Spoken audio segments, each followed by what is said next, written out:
உயர்ந்த அடைக்கலத்தில் வைக்க போகிறது. சோர்ந்து போகாதீங்க. இந்த மாதத்தில் நன்மையை எதிர்பாருங்கள், ஆசீர்வாதத்தை எதிர்பாருங்கள், வெற்றியை எதிர்பாருங்கள். காரணம், உங்களுக்குள் ஒருவர் இருக்கிறார். அவர் உங்களை மிகவும் மிகவும் நேசிக்கிறார். சோர்ந்து போகிறவனுக்கு அவர் புது பலனை கொடுத்து, சத்துவம் இல்லாதவனுக்கு அவர் சத்துவத்தை பெருக பண்ணுகிற தேவனுங்க. ஹல்லேலூயா. கடந்த நாட்களில், கடந்த மாதங்களில் நீங்கள் பல வருத்தங்களில், பல காரியங்களை குறித்து நீங்கள் மனதில் குழப்பத்தோடு கூட இருந்திருக்கலாம். ஆனால் இந்த மாதம் உங்களுக்கு ஒரு நன்மை காத்து கொண்டிருக்கிறது, ஒரு ஆசீர்வாதம் காத்து கொண்டிருக்கிறது, கர்த்தருடைய வழிநடத்துதல் காத்து கொண்டிருக்கிறது. தேவன் உங்களுக்காய் வைத்திருக்க திட்டங்கள் ஓப்பன் ஆக போகிறது. ஆம் பிரியமானவர்களே, இந்த மாதம் உங்களுக்காக திறந்த வாசலை வைக்க போகிறார். ஆண்டவர் உங்க மேல் வைத்த திட்டம், உங்க குடும்பத்துக்காக வைத்த திட்டம், உங்க சந்ததிக்காக வைத்த திட்டம், உங்கள் ஊழியத்துக்காக தேவன் வைத்த திட்டம், தரிசனம் நிறைவேறுகிற இடத்துக்கு வந்துட்டீங்க.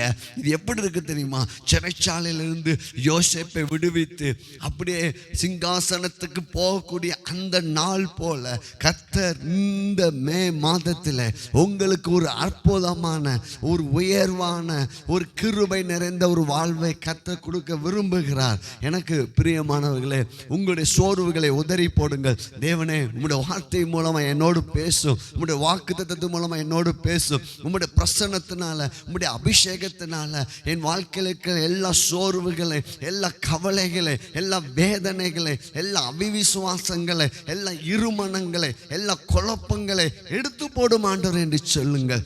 ஆண்டவருடைய கரம் உங்களுக்கு நேரம் நீட்டப்பட போகிறது. தேவ பிரசனம், நான் இப்போ செய்தி கொடுத்து கொண்டிருக்கிற வேலையிலேயே ஆண்டவருடைய பிரசனம் உங்களை தொட போகிறது. ஆண்டவர் தம்முடைய வல்லமையான கரத்தினாலே, நான் இருக்கிறேன் மகனே, நான் இருக்கிறேன் மகளே, நான் உனக்காக ஒரு ராஜ பாதையை வைத்திருக்கிறேன், உனக்காக ஒரு மேன்மையான திட்டத்தை நான் வைத்திருக்கிறேன். ஓ ரிஷக்கலா தரக்கலா, நீங்கள் அசைக்கப்படுவதில்லை. என் ஜனம் ஒருபோது வெட்கப்பட்டு போவதில்லை.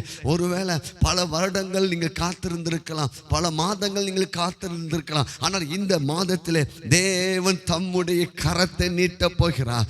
அவருடைய வல்லமையான கரம், அவருடைய அற்புதமான கரம் உங்களுக்கு சுகமாக்குற கரமாய் வெளிப்பட போகிறது. உங்களை ஆசீர்வதிக்கிற கரமாய் வெளிப்பட போகிறது.